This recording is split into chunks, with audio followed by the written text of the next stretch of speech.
Aujourd'hui, nous allons apprendre à soustraire des nombres décimaux. Pour commencer, un petit rappel.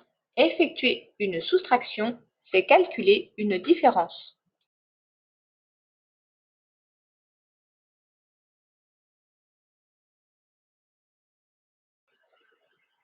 Comme pour les soustractions de nombres entiers, pour réussir son calcul en colonne, il faut aligner les nombres correctement. Il faut donc veiller à placer les chiffres de même nature les uns sous les autres. Par exemple, le chiffre des centaines sous le chiffre des centaines, le chiffre des unités sous le chiffre des unités, pareil pour les dixièmes, les centièmes, les millièmes. Et il ne faut pas oublier la virgule.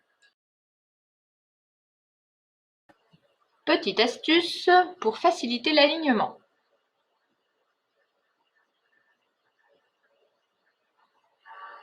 Si tes nombres décimaux n'ont pas le même nombre de chiffres après la virgule, tu peux ajouter des zéros. Passons à l'exemple.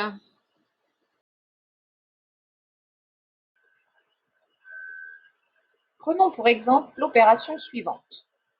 8624,62 moins 213,367. Pour commencer, tu repères le chiffre de l'unité et la virgule. Tu viens les placer dans le tableau. Une fois que tu as bien placé l'unité et la virgule, tu places le reste de ton nombre dans le tableau.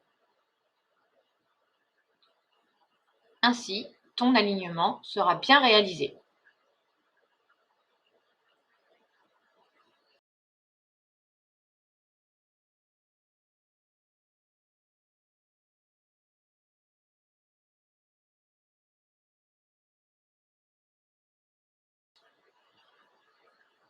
Il ne te reste plus qu'à effectuer ton calcul, comme tu sais déjà le faire.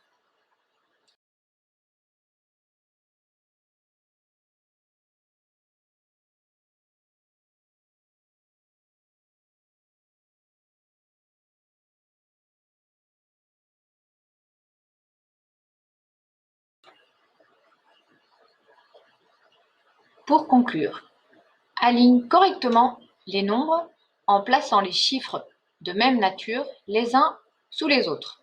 Et surtout, n'oublie pas la virgule. Utilise ton tableau de numération tant que tu en as besoin. Maintenant, à toi de jouer!